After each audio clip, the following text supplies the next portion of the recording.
Si no le disciplinamos a nuestros hijos antes de que crucen la calle sin fijarse, lo que puede pasar es que un carro los atropelle y los mata, ¿verdad? Entonces no aplicamos disciplina a tiempo, ¿verdad? Es el castigo, es una reprensión. Ahora, entonces, ¿qué es la disciplina? La disciplina es el castigo acompañado de instrucción que lleva al creyente a transformar su entendimiento de la vida mundana y carnal hacia la voluntad agradable y perfecta de Dios. Podemos ver esto en Romanos capítulo 12, versículos 1 y 2. Y es un versículo que dio el hermano York ayer por la noche, en Romanos 12, 2.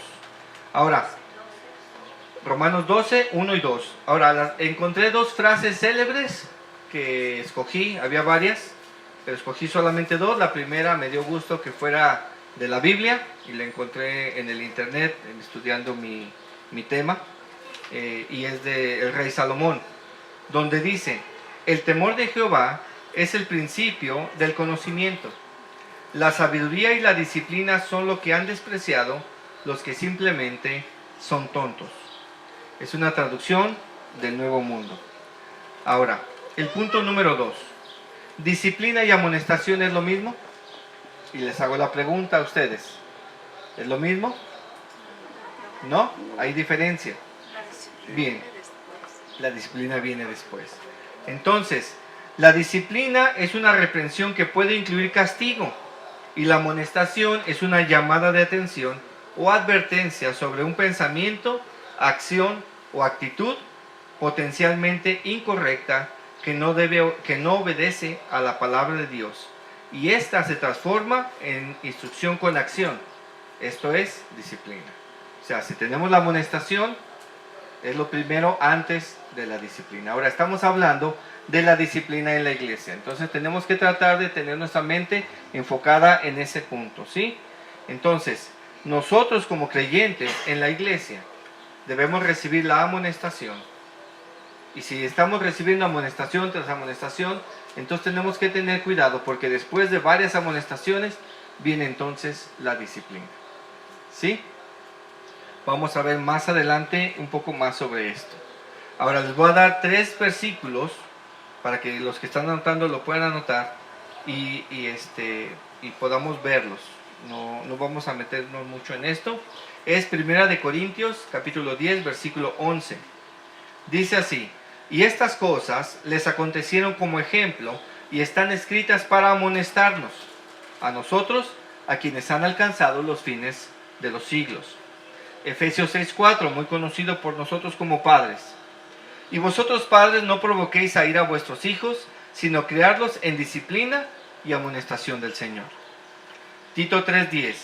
Al hombre que cause divisiones después de una y otra amonestación, deséchalo. ¿Sí?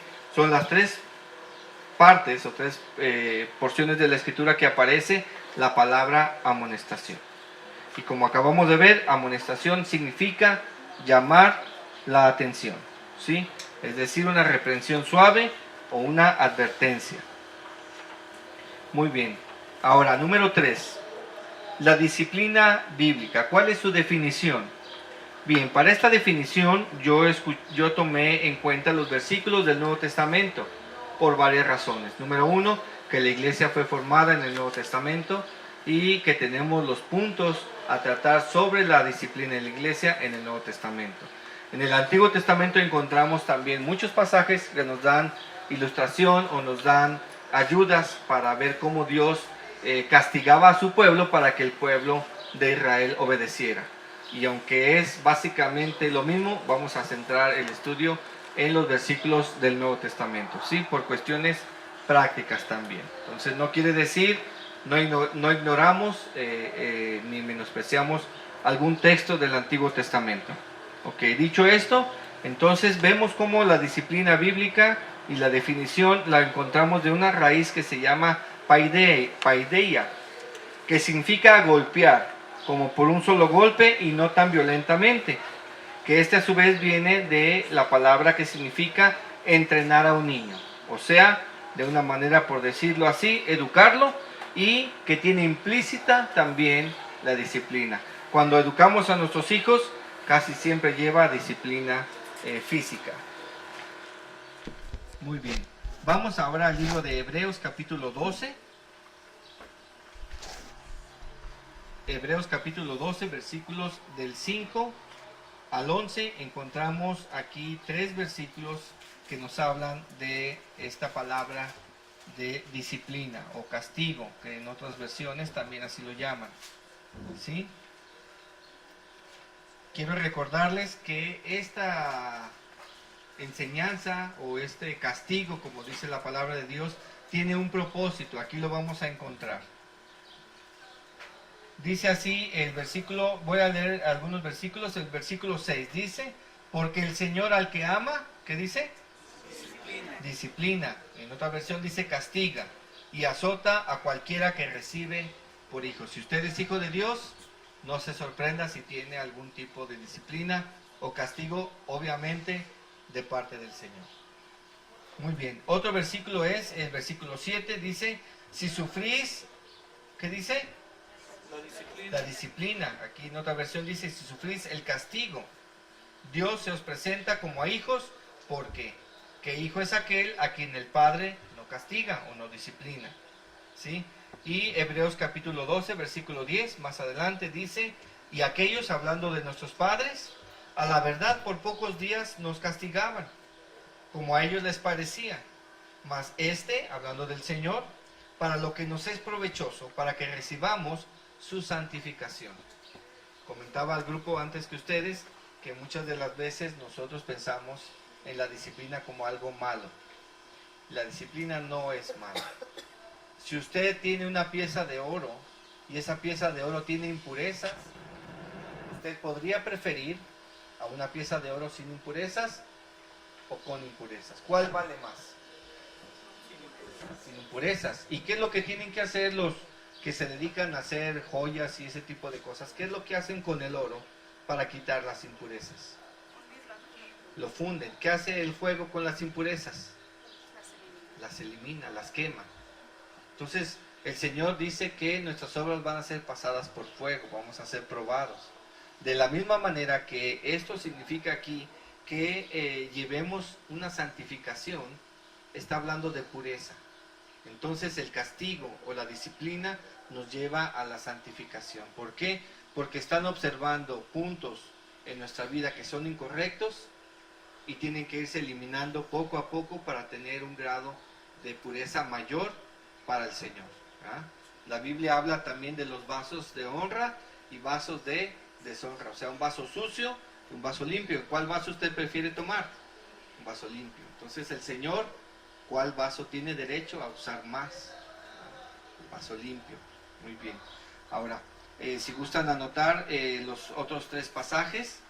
Primera de Corintios, capítulo 11, versículo 32. Otro pasaje es Segunda de Corintios, capítulo 6, versículo 9.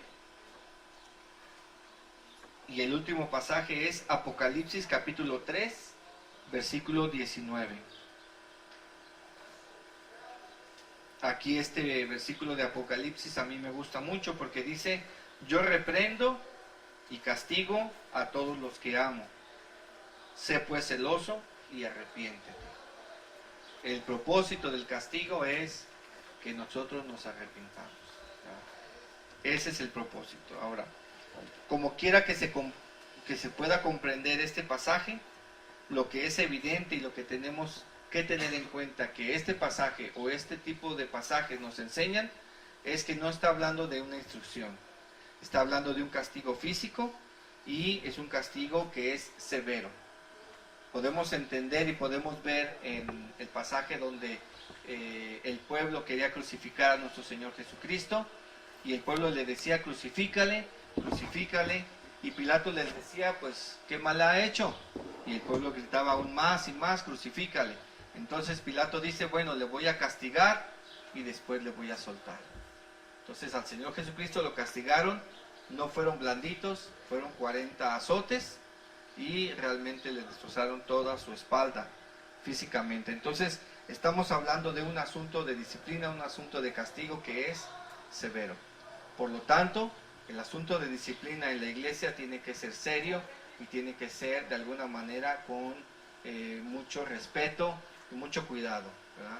No es un asunto del cual se puedan hacer bromas o se pueda estar vacilando en cuanto al tema de la disciplina en la iglesia.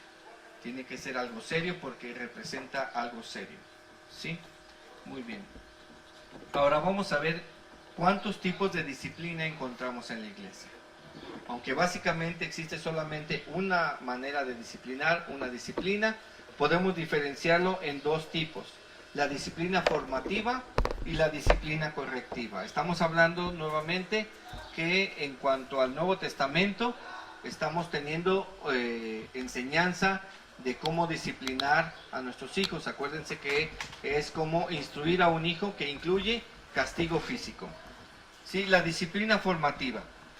Vamos a ver tres pasajes en el Nuevo Testamento que nos enseñan o se traduce de diferente manera.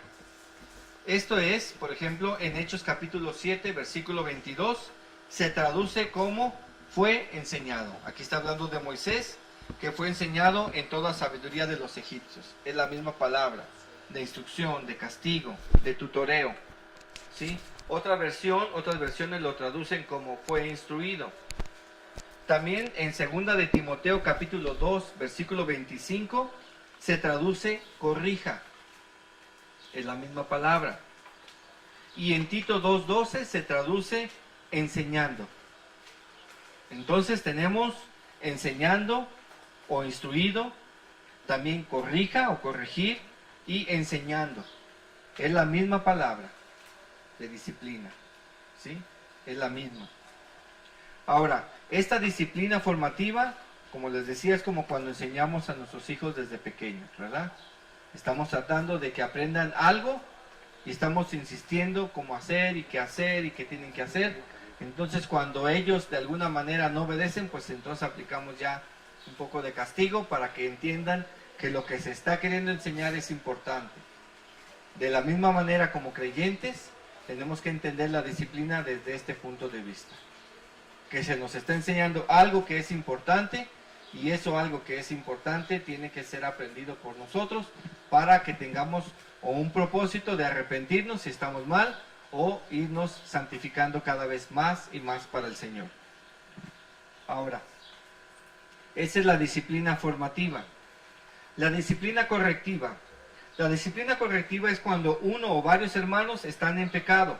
Se les ha observado este comportamiento, y este comportamiento puede estar sucediendo a escondidas de la vista de las demás personas, de los líderes o de los hermanos de la iglesia, o puede ser hecho al descubierto, públicamente, ¿sí?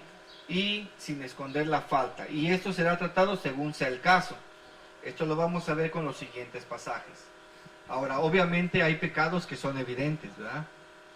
Hay pecados como, por ejemplo, que una persona que sea borracho, pues seguramente si lo están observando, pues es evidente que está emborrachándose constantemente. Uno que es ladrón y es atrapado, pues también son pecados evidentes. Hay pecados, o a lo mejor como el de la soberbia o la arrogancia, que aunque están ahí presentes, no son tan abiertamente manifiestos. Ok. Entonces, el primer punto, vamos a 1 Corintios capítulo 5, versículo 11.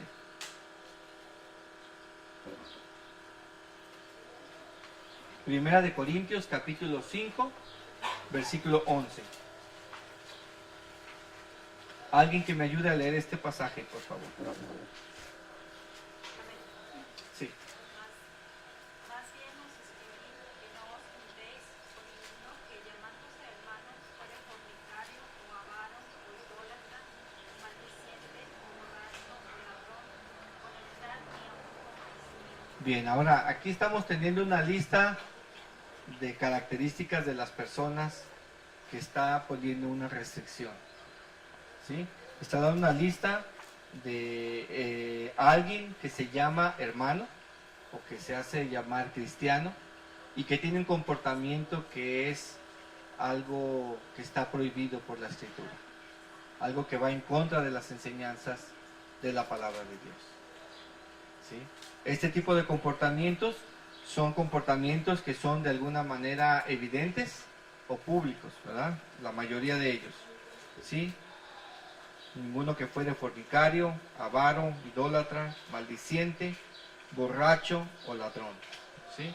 Entonces todos estos pecados, cuando son tratados en la iglesia, se tienen que tratar de una manera en disciplina correctiva. O sea, la disciplina formativa es el primer paso para empezar a amonestar al hermano de una manera más constante, más severa, a que cambie su manera de pensar o su manera de actuar. Entonces, la disciplina correctiva es cuando se empieza a aplicar ya sobre este tipo de pecados. Es algo que ya es evidente y que ha sido constante, ¿verdad? Una persona que toma demasiado y cae borracho no es un borracho, sino que cayó una vez, pero si constantemente lo está haciendo, entonces sí podría considerarse como un borracho, ¿verdad? Un maldiciente no es una persona que dice una mala palabra una vez, sino que constantemente está diciendo una y otra vez. No quiere decir que cuando lo hace la primera vez está bien, no, está mal, ¿verdad? Es malo y es pecado y hay que tratarlo como tal. Pero estamos hablando de disciplina correctiva, son pasos que el hermano o la persona que se hace llamar hermano está constantemente cayendo en el mismo tipo de pecado. Y es donde la iglesia ya empieza a aplicar la disciplina. ¿Sí? Otro punto es en Segunda de Tesalonicenses, capítulo 3, versículo 6. Si alguien me ayuda, por favor, también con y después vamos a buscar Segunda de Timoteo, capítulo 2, versículo 17 y 18. Segunda Tesalonicenses 3, 6. Pero os ordenamos, hermanos, en el nombre de nuestro Señor Jesucristo, que os apartéis de todo hermano que ande desordenadamente, y no según la enseñanza que recibisteis de nosotros. Entonces aquí vemos otro tipo de asunto con el cual se debe aplicar la disciplina correctiva. ¿Sí? Alguien que anda desordenadamente. Volvemos a lo mismo, no es alguien que hizo un desorden, ¿verdad? Una vez. Está mal y hay que tratarlo, pero estamos hablando de que en este punto son personas o son hermanos de la congregación que constantemente están haciendo lo mismo. ¿Sí? Entonces aquí es donde se tiene que aplicar la disciplina correctiva. Segunda de Timoteo capítulo 2, versículos 17 y 18. Entonces aquí vemos también otro tipo de actitud. Son falsas enseñanzas, doctrinas incorrectas. ¿Sí? Nosotros como creyentes tenemos que tener la madurez necesaria para saber si algo de lo que se está enseñando es correcto o es incorrecto. Aquí está hablando de dos personas que se desviaron de la verdad diciendo que la resurrección ya se había efectuado, ¿ya? Cuando todavía no sucede. O sea, la resurrección de los muertos a la que hace mención nuestro Señor Jesucristo cuando estaba enseñando a los discípulos. ¿Sí? Entonces ahí también son falsas enseñanzas. Es doctrina que es incorrecta. Cada uno de nosotros tenemos la obligación de estudiar las Escrituras para ver si lo que estamos siendo instruidos es correcto o no. ¿Sí? Entonces esa es otra de las cosas que también tiene que ver aquí ya con disciplina correctiva. Otro punto es cuando alguno persiste constantemente en algún pecado y que ha sido expuesto ante la iglesia. Primera de Timoteo capítulo 5 versículo 20, se los voy a leer, dice así: a los que persisten en pecar, repréndelos delante de todos para que los demás también teman. No se trata de ninguna manera de infundir temor a la iglesia. Sin embargo, es necesario que este tipo de cosas sean, por decirlo así, evidentes y expuestas de esta manera. ¿Por qué? Porque tiene que haber cierto orden y seriedad en la iglesia. Si no, cualquiera podría hacer lo que quisiera, ¿verdad? Entonces, tiene que ser expuesto el que está cometiendo la falta para que se avergüence y los demás tengan temor de hacer lo mismo. ¿Sí? La Biblia enseña que ninguna autoridad ha sido puesta sino de parte de Dios. Entonces, Dios pone las autoridades que están sobre nosotros, ya sea en la iglesia y en nuestros gobiernos, para que aprendamos a temer a la autoridad y a la justicia, que no hagamos cosas incorrectas. El quinto punto de esto es en Gálatas 6:1. Dice: hermanos, Si alguno fuera sorprendido en alguna falta, vosotros que sois espirituales, restaurarle con espíritu de mansedumbre, considerándote a ti mismo, no sea que tú también seas tentado. Entonces aquí la palabra dice, si fuere sorprendido en alguna falta, aquí esta palabra significa un desliz, un resbalón, ¿verdad? Algo no tan intencional como lo estamos viendo. Sin embargo, es momento de aplicar la disciplina también. ¿Por qué? Porque es algún pecado que es evidente, algún pecado que está ahí presente y que de alguna manera tiene que también tratarse. Entonces, la advertencia aquí es que nosotros tengamos cuidado de no hacerlo de una manera incorrecta, porque si no, nosotros mismos podemos ser tentados por el pecado de la otra persona. Ahora, en general, tenemos que ser observadores a aplicar este tipo de disciplina en el momento correcto. No tenemos que apresurarnos como iglesia o como líderes de la iglesia, no tenemos que apresurarnos a aplicar la disciplina correctiva. ¿Sí? Tenemos que tomar los pasos a seguir, que vamos a ver en un momento, pero tienen que ser los pasos correctos de la Escritura. ¿Sí? Y tampoco tenemos o podemos dar mucho tiempo a estar dejando o permitiendo que, como dice también la Escritura, un poco de levadura leuda toda la masa. Entonces un poco de pecado puede contaminar de pecado a otros hermanos de la misma congregación. Bien, ahora, ¿cuál es el procedimiento bíblico para aplicar la disciplina en la iglesia? Aunque podemos encontrar varios métodos para aplicar disciplina en la iglesia, vamos a centrar este taller en Mateo capítulo 18. Mateo capítulo 18 empieza con varios puntos. En el contexto de que habla de la disciplina, presenta primero, la primera parte habla de los niños y de los que hacen tropezar a los niños. Después habla de las ovejas y la oveja perdida. Después habla del asunto de disciplina. ¿Sí? Dice, si tu hermano peca contra ti, ve y repréndele estando tú y él solos. Si no te escucha, entonces ve y lleva dos testigos y hablen con él. Si no los escucha a ellos, llévalo a la iglesia. Si no escucha a la iglesia, entonces tenle por gentil y publicano. Pero el contexto de todo el pasaje empieza desde los niños, desde que son pequeños. Aquí en este pasaje podemos aplicar los dos tipos de disciplina, la disciplina formativa y la disciplina correctiva. ¿Sí? Aunque el pasaje habla de un evento personal entre un hermano y otro, podemos considerar que como Cristo es la cabeza de la iglesia y la iglesia es el cuerpo de Cristo, entonces podemos considerarlo también, podemos aplicar este principio a lo que dice Mateo capítulo 18. Lo que tenemos que considerar aquí, y lo más importante, es que el pecado que está siendo cometido no es una afrenta, aunque sea personal, no es una afrenta personal. En este sentido, el pecado ofende a Cristo y a su iglesia.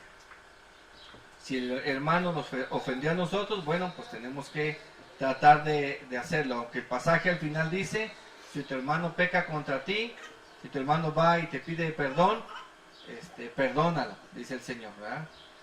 Pedro dice, ¿cuántas veces perdonaré a mi hermano que peque contra mí? ¿Hasta 7? Dice el Señor Jesús, dice, no te digo hasta 7, sino hasta 70 veces 7. Esto no quiere decir que es un número infinito de perdón, ¿verdad? Sino que el sentido es estar perdonando constantemente la ofensa del hermano. Entonces, la ofensa se traslada a ofender a Cristo, a Dios Padre y a su iglesia. Entonces, teniendo esto en mente, nos va a quitar muchos prejuicios y muchas maneras de comprender incorrectas acerca de la disciplina de la iglesia. Entonces, vamos a ver ahora Mateo capítulo 18, versículo 15.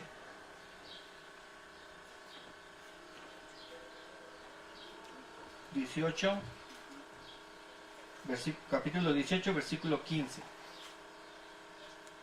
Por tanto, si tu hermano peca contra ti, ve y repréndele estando tú y él solos. Si te oyere, has ganado a tu hermano. Muy bien, ahora, ¿recuerdan ustedes el Salmo de David? Salmo 51:4 dice, cuando él había pecado con Betsabé, dice, contra ti, hablándole en una oración a Dios, contra ti solo he pecado, y hecho lo malo delante de tus ojos, para que seas reconocido justo en tu palabra y tenido por puro en tu juicio.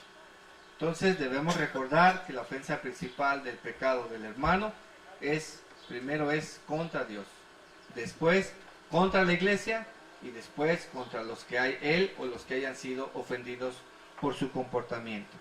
¿Sí? Entonces, ahora en este pasaje hemos aprendido que no es que va uno, habla con el hermano y después si no me escucha, voy por otros dos y hablo con ellos y luego voy por otros dos y hablo con ellos y ya, va para afuera, ¿verdad? No es primero, segundo, tercer strike y luego ponchado, no. O sea, se trata de estar hablando con el hermano, pueden ser 1, 2, 3 veces, tratar de hablar con él para que entienda lo que dice la palabra de Dios. Si el hermano sigue persistiendo en su pecado, en su actitud, entonces hay que llevar otros dos, para que conste toda palabra y así nos vamos, ¿sí? Pero no se trata de decir voy con él una vez y no me escuchó y ya me llevo a 2, 3 testigos. Entonces puede ser 1 o 2 veces según la gravedad también del asunto. Salmo 119, 163 dice: la mentira aborrezco y abomino, tu ley amo. Entonces debemos de basar esto también en el amor, ¿sí? Principalmente en el amor. Mateo 18, 16, ¿qué dice? Ya que estamos ahí. Mas si no te oyere, toma aún contigo a uno o dos, para que en boca de 2 o 3 testigos conste toda palabra. Bien, ahora se trata de llevar hermanos, no que estén a favor de lo que yo pienso. Porque a veces es fácil, ¿verdad? Voy a buscar al que se lleva bien conmigo, al que le caigo bien, para ir que sea testigo de lo que le voy a decir al hermano. Tampoco se trata de eso. Se trata de llevar hermanos que sean maduros en la fe y que sirvan de testigos de lo que se está hablando, para que de alguna manera todo lo que se diga en esa reunión conste al menos en 2 o 3 personas diferentes a los que están involucrados con el problema, ¿sí? Pero de preferencia que sean testigos con cierta madurez espiritual, o los líderes también sería mejor que vayan los líderes de la iglesia como testigos en este caso, ¿sí? Ahora, número 3, la tercera acción es llevar el asunto delante de la iglesia. Aquí sí ya no hay oportunidad de reconvenir al hermano, sino por parte de los hermanos de la congregación. O sea, ya el tercer punto es cuando se ha hablado en manera individual y no hace caso el hermano, se ha hablado con testigos y tampoco quiere obedecer a lo que dice la escritura al cambiar su manera de pensar, entonces ya es presentado delante de la congregación. Cuando esto sucede es ya la última oportunidad para el hermano a cambiar su manera de pensar o su manera de actuar. Ya no hay tiempo para cambiar. O sea, si ya la última instancia la iglesia no los escucha, entonces dice la Biblia, tenle por gentil y publicano. Ahora, ¿cómo tratarían ustedes a un gentil y a un publicano? ¿Cómo dice la Biblia hablando de los judíos, quienes han recibido el evangelio, pero cómo lo podemos trasladar nosotros a la iglesia? ¿Sí? ¿Cómo tratarían a ustedes a un inconverso? Piensen por un momento, ¿cómo lo tratarían? En primer lugar, pues llevándole el evangelio. Es lo primero que hay que hacer. De la misma manera, también este hermano que se ha apartado, es volver a enseñarle el evangelio. ¿Sí? Gálatas 1, 6 y 7 dice: estoy maravillado de que tan pronto os hayáis alejado del que os llamó por la gracia de Cristo, para seguir un evangelio diferente. No que haya otro, sino que hay algunos que os perturban y quieren pervertir el evangelio de Cristo. Entonces, muchas veces los hermanos que son puestos en disciplina fuera de la congregación necesitan otra vez creer el evangelio. ¿Por qué? Porque es la base para volver. Dice aquí que se sorprendió el apóstol Pablo de que tan pronto se hayan apartado del evangelio. Entonces, es la manera de tratar a una persona que está puesta fuera de la iglesia bajo disciplina, es empezar a llevarle otra vez el mensaje del evangelio para que pueda él estar trabajando en eso en su vida. Ahora, vamos a ver también aquí unos verbos que habla precisamente Mateo versículos 18 y 19. ¿Sí? ¿Qué dice? Mateo versículos 18 y 19.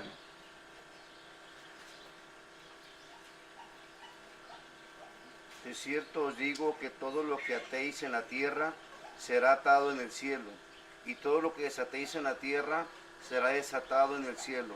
Otra vez os digo que si dos de vosotros se pusieren de acuerdo en la tierra acerca de cualquiera cosa que pidieren, les será hecho por mi Padre que está en los cielos. Bien, entonces aquí podemos aprender dos cosas. Este pasaje aquí en estos versículos nos habla en referencia también a Lucas capítulo 13, versículo 16. Los verbos que vamos a ver están aquí. Aquí está muy claro, dice Lucas: y a esta hija de Abraham, que Satanás había atado, y es el verbo que estamos buscando aquí, 18 años, no se debía desatar, el otro verbo, de esta ligadura en el día de reposo. Entonces, tomando lo que dice Mateo capítulo 18, podemos entender que estos dos verbos, donde dice ahí el versículo 18 y versículo 19, que todo lo que atéis será atado y todo lo que desatéis será desatado también. O sea, son estos verbos que habla aquí Lucas. Estos verbos significan que si una oveja se descarría, entonces el pastor tiene que ir por ella, y estamos hablando del contexto de la oveja perdida, cuando dice que una se extravía y quedan las 99, entonces el pastor va y trae a la oveja descarriada y la vuelve a traer. ¿Sí? ¿Qué es lo que hace un pastor con una oveja que constantemente está saliendo del rebaño? Le quebra una pata, ¿verdad? Le quebra una pata y ahí mismo la venda.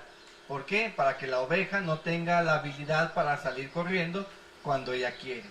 Entonces eso le enseña a la oveja a quedarse con el pastor y con las ovejas. ¿Para qué? Para que entonces pueda aprender la lección, a quedarse con todo el rebaño. Ahora, la palabra ahí de la oveja descarriada es una oveja vagabunda, ¿sí? Una oveja ociosa, es lo que dice la palabra en el griego. A eso se refiere, que es una vagabunda o ociosa. Entonces, un hermano que está descarriado del rebaño, fuera de la iglesia, que está apartándose de la iglesia del Señor, entonces es permitido poner restricciones, como este tipo de acciones que están aquí. Es permitido poner ciertos límites. Cuando un hermano es puesto en disciplina, se ponen límites sobre sus ministerios, por ejemplo. Entonces tiene que limitarse a no hacer cosas, a no participar, no a que se vaya, ¿verdad? La oveja que está quebrada de la patita, no la echan fuera, la traen ahí con ella, ¿verdad? Y la llevan a comer donde van a comer las demás, pero no tiene la libertad que solía tener antes, y se alimenta de lo que las demás también se alimentan. Entonces, en este sentido, y hablando de un hermano en la iglesia que está puesto en disciplina, tiene ciertos límites en cuanto a sus ministerios, mas no está echado fuera de la congregación, ¿sí? Ese paso es cuando ya aún, a pesar de los límites, que no quiere hacer caso, entonces puede ya, entonces es puesto ya fuera de la congregación, considerándolo como gentil y publicano, según lo que dice Mateo capítulo 18. Ahora, después, ¿qué debemos hacer? Ya para terminar, el último punto es, ¿qué debemos hacer con este tipo de hermanos? Una manera incorrecta que se puede hacer durante un periodo de disciplina es empezar a querer ayudar al hermano, a tener compasión de él, o estar queriendo ayudar de alguna manera a cambiar. Muchas de las veces es peor el asunto cuando hermanos llegan a apapachar al hermano que está puesto en disciplina. ¿Por qué? Porque este hermano se siente protegido, ¿verdad? Está diciendo que los líderes de la iglesia están equivocados, está poniendo en duda la autoridad puesta por ellos y está aceptando a este hermano que viene a querer reconvenirlo. Tenemos como ejemplo la historia del hijo pródigo, todos la conocemos, ¿verdad? Cuando el hijo le dice dame lo que me toca y se va y pierde todo. El padre de familia no le mandó ayuda, no le mandó siervos, no le mandó dinero, no lo mandó a buscar a ver cómo estaba. Sin embargo, dejó que la disciplina y el Señor actuara sobre su hijo hasta que él entendió lo que había hecho y entonces vuelve a su casa. Esto es un asunto de amor. El padre estaba seguramente todos los días observando el camino a ver si venía a ver a su hijo. Entonces no debemos de estar queriendo ayudar, queriendo a decir a los hermanos, cuando ya es un asunto determinado, puesto en disciplina, tenemos que obedecer a la autoridad de la iglesia y restringir la comunión con ese hermano. Pablo lo dice muy claramente, dice, ni aun comáis con él, ¿verdad? A veces es difícil, sobre todo cuando se trata de la familia inmediata, ¿verdad?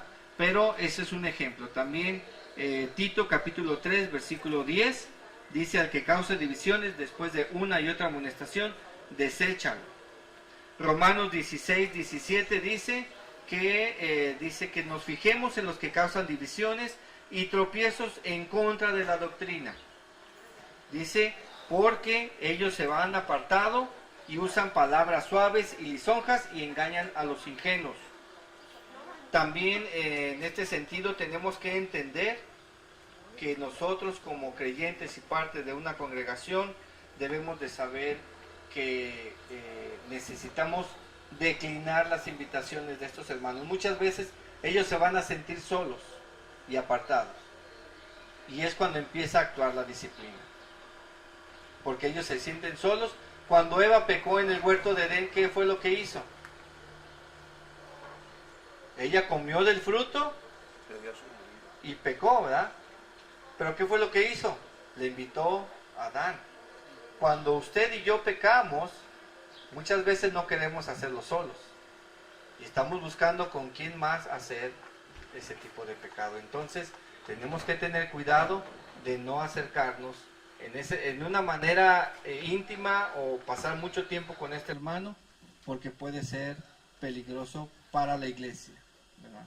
Entonces tenemos que tener cuidado de obedecer las instrucciones de nuestros líderes, nuestros ancianos, los pastores que están llevando la congregación a cargo, porque es más responsabilidad aquel que lleva la congregación, porque Dios le va a pedir cuentas a ese hermano de todos los que estaban siendo pastoreados por él. Entonces, esa es la manera de llevar la disciplina en la iglesia. Entonces, el procedimiento, ahí está. El último versículo que tengo es, contra un anciano no admitas acusación, sino con 2 o 3 testigos. A los que persisten en pecar, repréndelos delante de todos, para que los demás también teman. Te encarezco delante del Señor Jesucristo y de sus ángeles escogidos, que guardes estas cosas sin prejuicios, no haciendo nada con parcialidad. Es muy delicado el asunto para tomar partido de uno y otro lado. Entonces, solamente queda que nosotros veamos y escudriñemos también las Escrituras para ver que estas cosas son correctas. Vamos a orar. Bendito Señor y Padre Celestial, queremos poner en tus manos esta enseñanza que ha sido expuesta delante de nosotros, Señor, que podamos aplicar correctamente lo que hemos aprendido, que podamos aprender también, Señor, a obedecer y a distinguir las enseñanzas que son incorrectas y que son falsas, que no obedecen a tu palabra.